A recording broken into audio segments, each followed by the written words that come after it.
42 గంటల్లో ఎలాగైనా నేను డబ్బు అరేంజ్ చేస్తాను. నా ప్రాణం ఉన్నంత వరకు ఎవ్వరికీ ఎలాంటి కష్టము రానివ్వను మామయ్య. నేను మీ మేనకోడల్ని.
దేహాన్ని శవపేటికలో భద్రపరచండి. అలాగే గురుదేవా.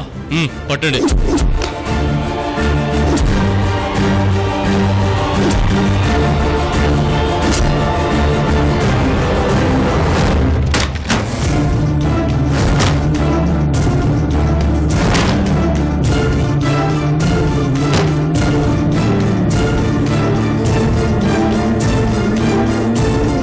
భం భం భోలేనాథ్.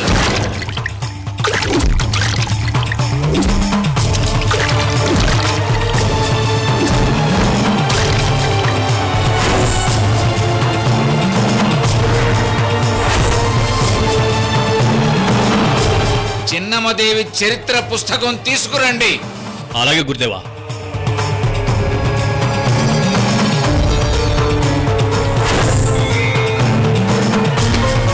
భం భం భోలేనాథ్. సాహు తల దగ్గర పెట్టు.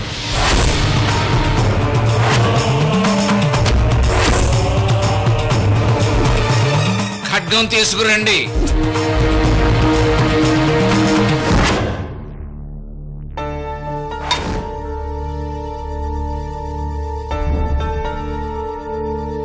భం భం భోలేనాథ్.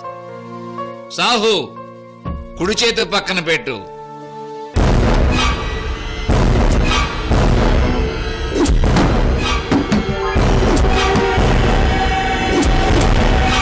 శవపేటికను మూసివేయండి. అలాగే గురుదేవా.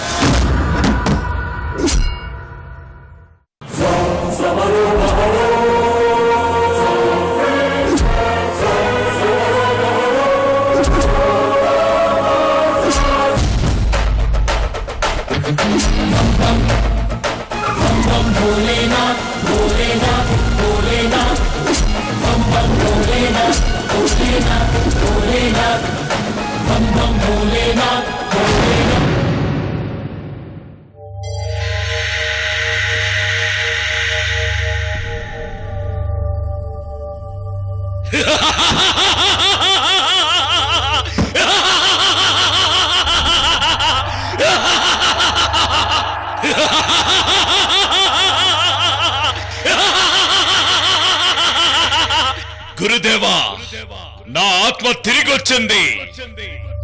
దేహంలోకి వెళ్ళి కూర్చుంది.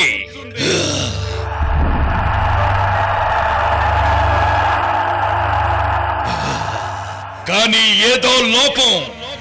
నేను పెట్టెలోంచి లేవలేకపోతున్నాను. దేహంలో జీవం ఉన్నా శక్తి లేక నిర్జీవుణ్ణి అయి ఉన్నాను. ఎందుకిలా జరుగుతోంది? ఆలోచించండి, ఆలోచించండి.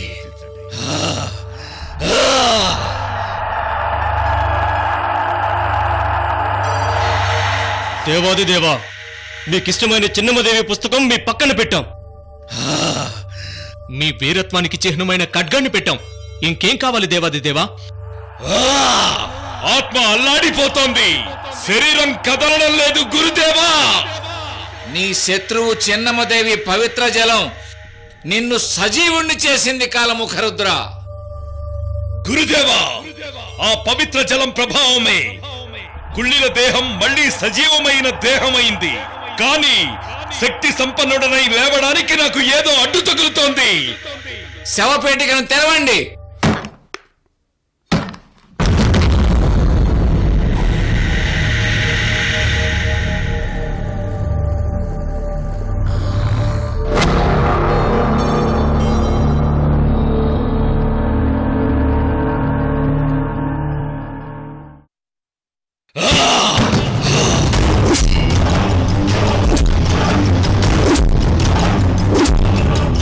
గురుదేవా, నన్ను కాపాడండి, నన్ను బ్రతికించండి, నన్ను సజీవుణ్ణి చేయండి గురుదేవా.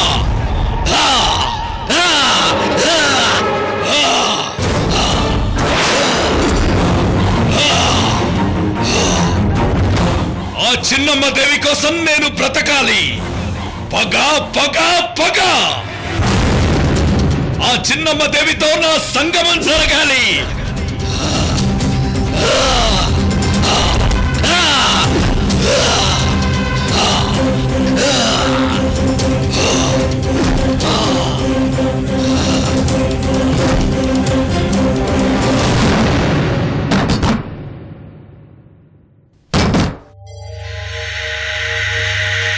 గురుదేవా, అసలు ఏం జరుగుతుంది? సాహు, మనం అనుకున్నట్లుగానే సాధించాం. కాలముఖరుద్రుడి ఆత్మను రప్పించాం. దేహాన్ని సజీవం చేశాం. అలాగే ఆత్మను దేహాన్ని కలిపాం. కానీ ఆ సజీవ రూపానికి గమనం కావాలి, నడక కావాలి, శక్తి కావాలి, బుద్ధి కావాలి, జ్ఞానం కావాలి. ఆ దశలోకి రావటానికి కాలముఖరుద్రుడికి ఏదో శక్తి అడ్డుపడుతుంది.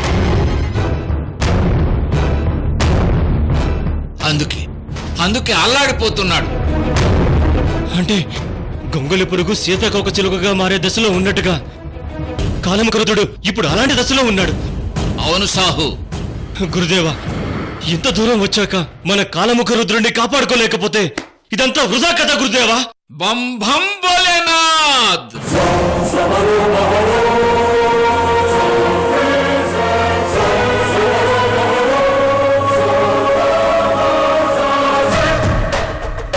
సాహు, కాలముఖరుద్రుణ్ణి సజీవంగా మన ముందు నిలబెట్టాలి అంటే చిన్నమ్మదేవి తాళిబొట్టు గాని నల్లపూసలు గాని కావాలి. చిన్నమ్మదేవి అంటే కృష్ణవేణి 5వ తనం. కాలముఖరుద్రుడి నవరంధ్రాలలో ఊపిరిపోస్తుంది. అప్పుడు కాలముఖరుద్రుడు నవ యవ్వనుడై తిరిగి లేస్తాడు. మీరు వెంటనే వెళ్ళి ఎలాగైనా కృష్ణవేణి తాళిబొట్టు గాని నల్లపూసలు గాని తీసుకొని రండి. వెళ్ళండి. అలాగే గురుగారు, వెళ్ళండి.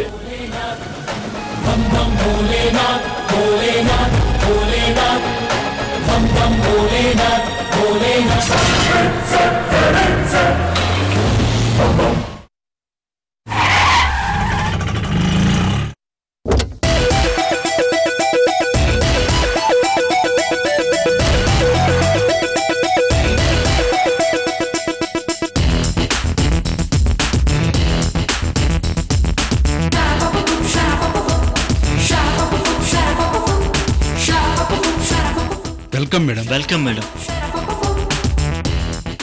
Thank you. Please come madam.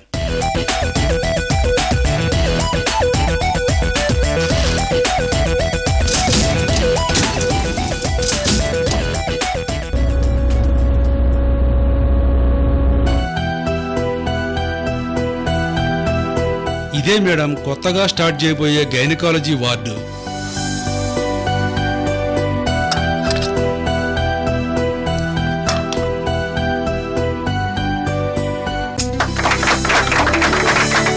Please madam.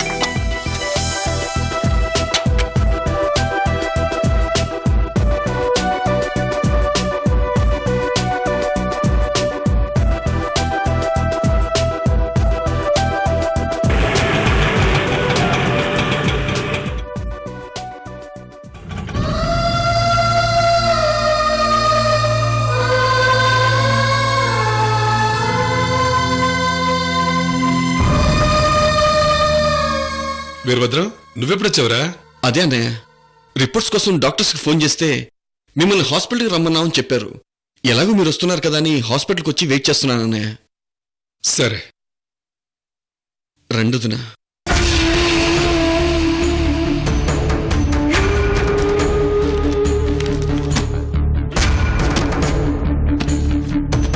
కృష్ణవేణికి phone చేశాను, ఇంకా రాలేదేంటి?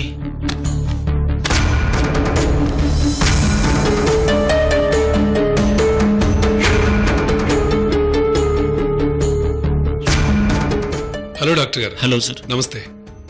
ముందు జాయిన్ చేయండి. సిస్టర్, పేషెంట్ని తీసుకెళ్ళండి. Okay doctor. త్వరగా వెళ్ళు వరలక్ష్మి.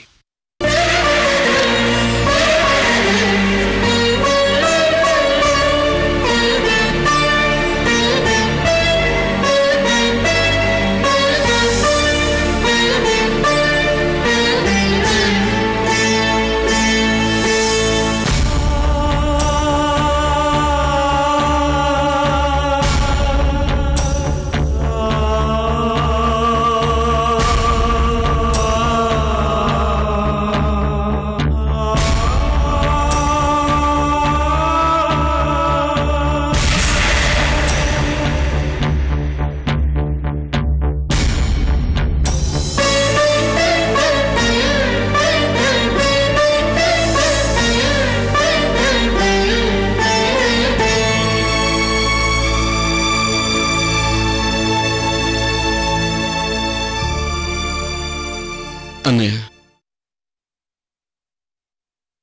వదినికి ఏం కాదు.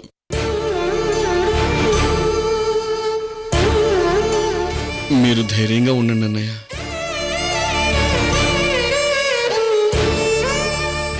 స్వామి, ఈ విషయం అన్నయ్యకి చెప్పకుండా దాచి చాలా పెద్ద రిస్క్ చేస్తున్నాను. పైగా ఇందులో కృష్ణవేణిని కూడా ఇన్వాల్వ్ చేశాను. ఏం జరుగుతుందో ఏమోనని క్షణ క్షణం భయంగా ఉంది.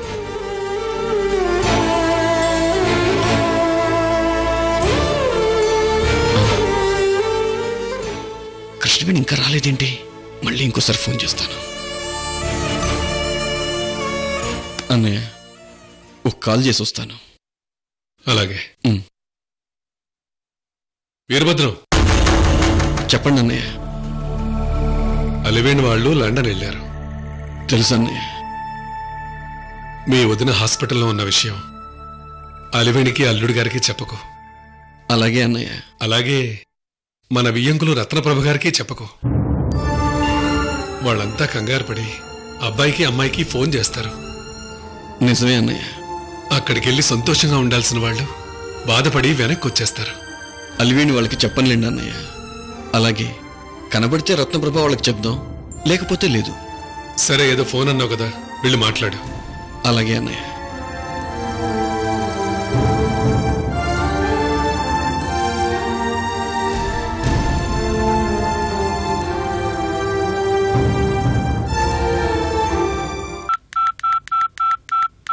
మామయ్య.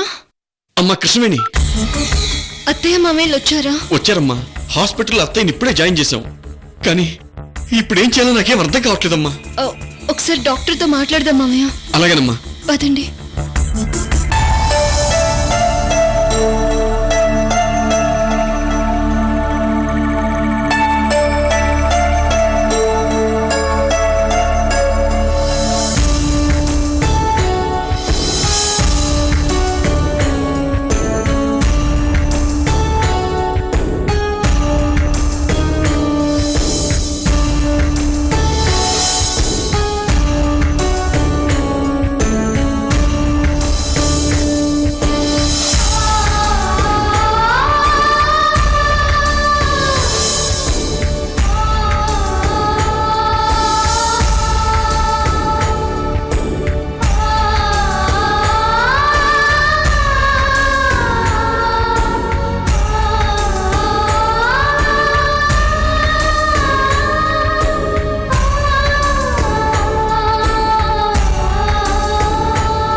ఉండమని మీరు వెళ్ళి ధైర్యం చెప్పండి.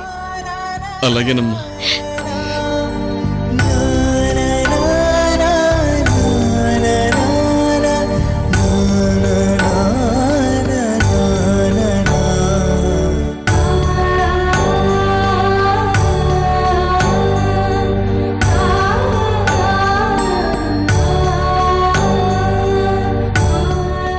మీ వదిన స్పృహలో లేదురా. డాక్టర్ చెకప్ చేస్తున్నారు. అసలేంటో ఏమైందో ఏమీ చెప్పటం లేదురా. అన్నీ చెప్తారులేండి అన్నయ్య, ముందు మీరు ధైర్యంగా ఉండండి.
కృష్ణవేణి ఇక్కడుందేంటి?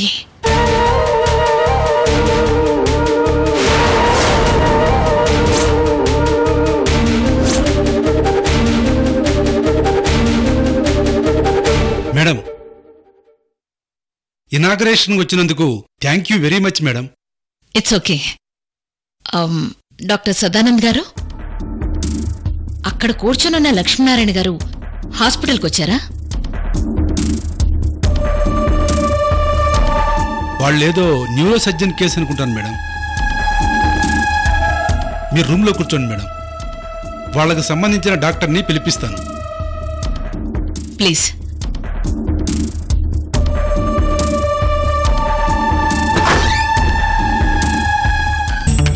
ఎక్స్క్యూజ్ మీ, వీరభద్రం పేరు మీద బిల్ ఇవ్వండి. అలాగే మేడం. మొత్తం 30,000. డబ్బులు ఇవ్వండి మేడం. అది కాదండి, దేనికి 30,000? డాక్టర్ చెకప్కి ఐసీయూకి 20,000, 10,000 జాయినింగ్ ఫీజు.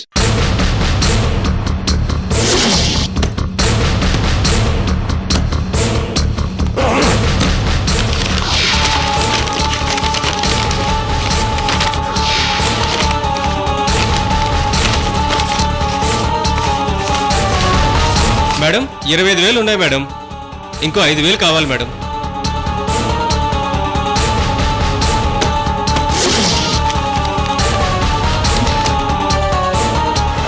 అకౌంట్లో అంత క్యాష్ లేదే. 5,000 తగ్గుతుంది. ఎక్స్క్యూజ్ మీ, 5,000 రేపు కట్టొచ్చా? సారీ మేడం, ఇప్పుడు కట్టాల్సిందే.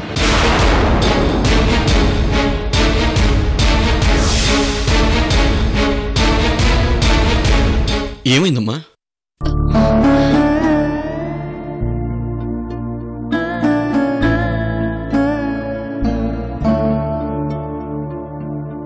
ఏంటమ్మా చెప్పు. చిన్న మామయ్య, 5,000 తక్కువ ఉన్నాయి మామయ్య. నా దగ్గర ఉన్నాయమ్మా.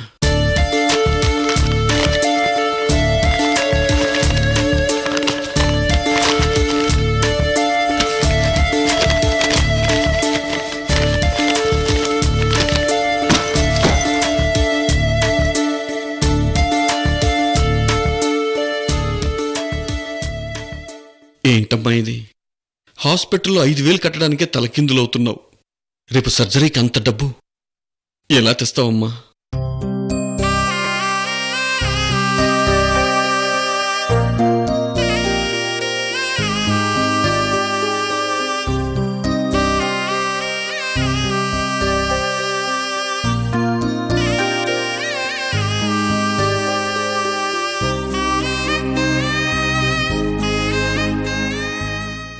నమస్తే మేడం. డాక్టర్ లింగమూర్తి గారు, వరలక్ష్మి అనే ఆవిడ మన హాస్పిటల్లో జాయిన్ అయింది కదా? ఎస్ మేడం, నేనే ట్రీట్మెంట్ చేస్తున్నాను. ఓ, ఆవిడ ప్రాబ్లం ఏంటి డాక్టర్?